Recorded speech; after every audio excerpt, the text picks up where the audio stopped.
শিৰোমণি নাট্যগোষ্ঠীৰ নৱম বাৰ্ষিক প্ৰতিষ্ঠা দিৱস উদযাপন ভক্তি ৰসেৰে মুখৰিত চৌপাশ শিৰোমণি নাট্যগোষ্ঠীৰ স্থায়ী কাৰ্যালয় আৰু নামঘৰৰ নিৰ্মাণৰ সাহায্যাৰ্থে কুপন খেলৰ টিকট উন্মোচন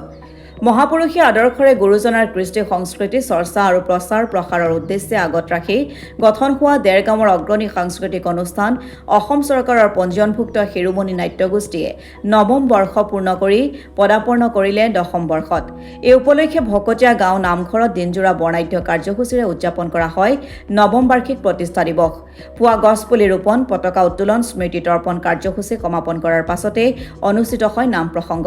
ইয়াৰ পাছতে শিৰোমণি নাট্যগোষ্ঠীৰ স্থায়ী নামঘৰ আৰু কাৰ্যালয় নিৰ্মাণৰ সাহায্যাৰ্থে নামঘৰৰ চৌহদত শাৰী শাৰীকৈ সজাই থোৱা কেইবাখনো বিলাসী বাহন উপহাৰ কুপনৰ খেলৰ বাবে আনুষ্ঠানিকভাৱে মুকলি কৰে বিশিষ্ট সমাজকৰ্মী অমল ভৰালীয়ে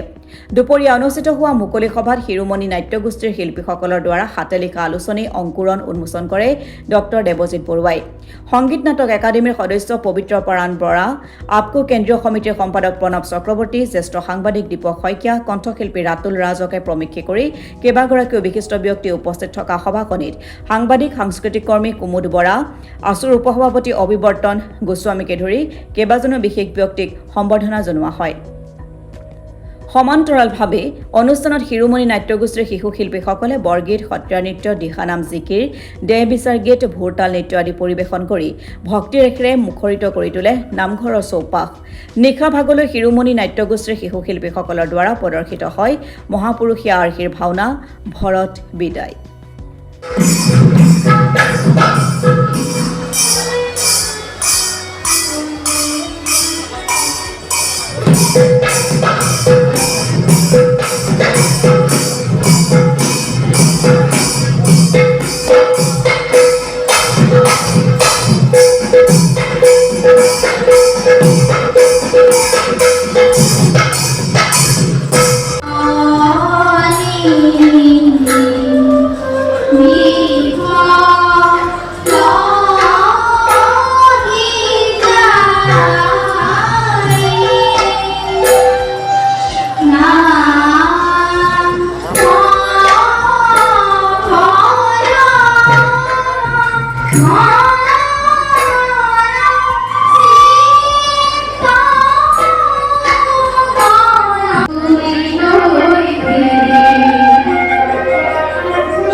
কৃষ্ণ জয় গুৰু শংকৰ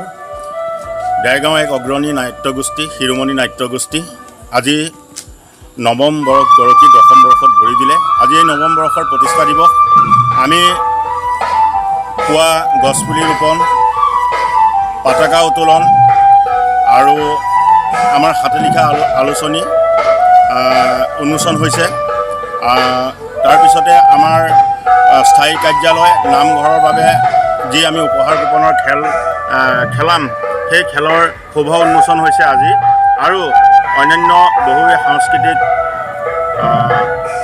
নৃত্য বৰগীত দিহানাম ইত্যাদিকে বহুকেইটা অনুষ্ঠান হৈ গৈছে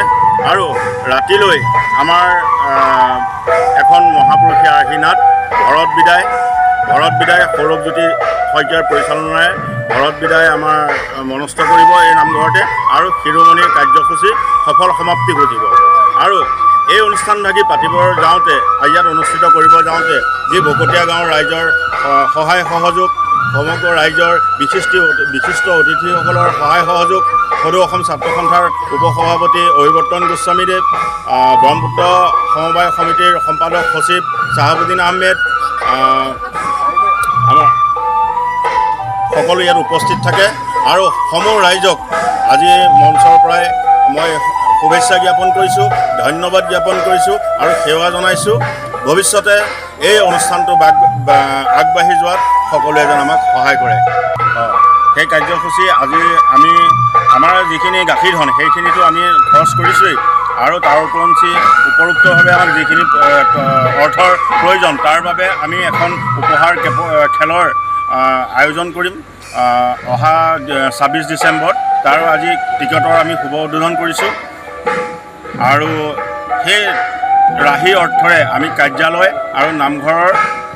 ক্ৰয় কৰাত আমাৰ সুবিধা হ'ব বুলি, আৰু ৰাইজৰ সহায় সহযোগ আমাক সম্পূৰ্ণভাৱে লাগিব, কাৰণ ৰাইজে সহায় কৰিলেহে আমি সেই কাৰ্যত উপনীত হ'ব পাৰিম। যুৱ শৃংখলাৰ কথা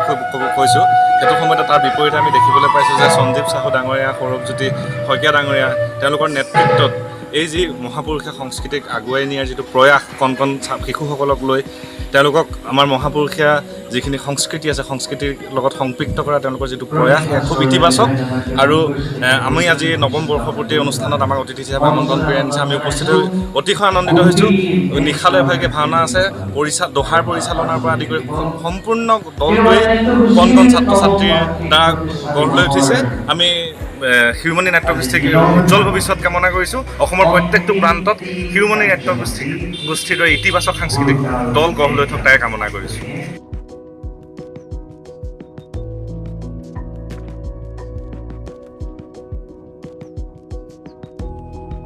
দেৰগাঁৱৰ পৰা ৰিণ্টি চক্ৰৱৰ্তীৰ ৰিপৰ্ট, অসম টুডে।